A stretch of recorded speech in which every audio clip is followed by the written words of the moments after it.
चला तर मग आपण आज टाकाऊपासून एक टिकाऊ वस्तू तयार करणार आहोत.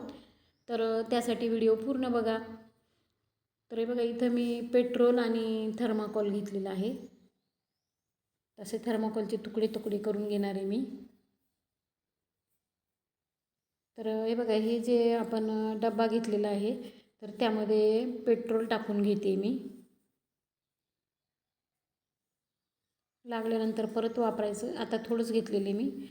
आणि थर्माकोल यामध्ये तुकडे टाकून घ्यायचेत आपल्याला. हे बघा, हे थर्माकोल पेट्रोलमध्ये असं वितळायला सुरुवात झाली आहे बघा. पूर्णपणे विरघळून जातं त्यामध्ये. जसं पाण्यामध्ये मीठ कसं विरघळतं तसंच हे पेट्रोलमध्ये विरघळून जाते बरं.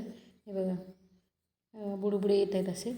तर हे हलवण्यासाठी असं पट्टी किंवा काहीतरी लाकूड असं वापरा. हे बघा.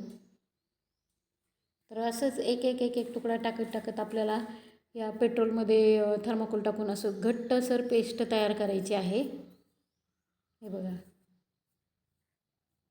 तर आपण खूप छान एक वस्तू तयार करणार आहोत.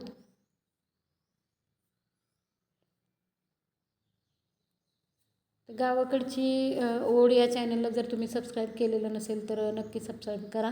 म्हणजे तुम्हाला नवीन नवीन रेसिपीज, असे काही जुगाड, गावाकडच्या आमच्या खाचाखोचा अशा माहितीचे व्हिडिओ तुमच्यापर्यंत नक्कीच पोहोचतील. तर आपली अशी पेस्ट तयार झाली आहे बघा. आणि आता मी ह्या बांधकामामधल्या उरलेल्या फरशा घेतलेल्या आहेत. तर आता तुम्हाला लक्षात आलेलंच असेल की आपण काय तयार करणार आहोत. तर आपण अशा फरशाच्या कुंड्या तयार करणार आहोत की जेणेकरून आपल्याला ह्या फरशा पण वेस्ट जाणार नाहीत. कारण आता ह्या फरशाचा काय उपयोग होऊ शकणार नाही आहे. त्यात इथं कुठेतरी अशाच पडून राहतील. त्यामुळं मी ह्याच्या कुंड्या तयार करण्याचं म्हणजे डोक्यात घेतलं. हे बघा, अशी घट्ट पेस्ट बाजूने लावून घ्यायची आहे ह्या फरशीला अशी.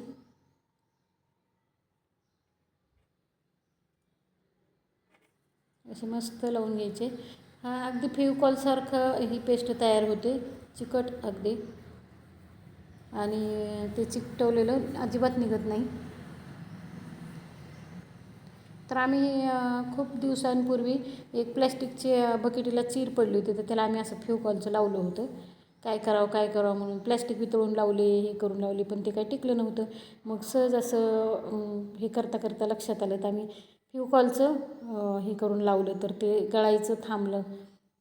तर म्हटलं चला आता आपण त्यापासून कुंडी तयार करून बघूया कितपत सक्सेस होते ते. ते बघा, इथं चिटकून ठेवते मी. ह्याला 2 तास मी सेट करायला ठेवणार आहे. म्हणजे ते पूर्ण छान चिटकून बसेल आणि वाळल्यानंतर मग अजिबात हलणार नाही. अशी पूर्ण पेस्ट चांगली लावून घ्यायची आहे याला.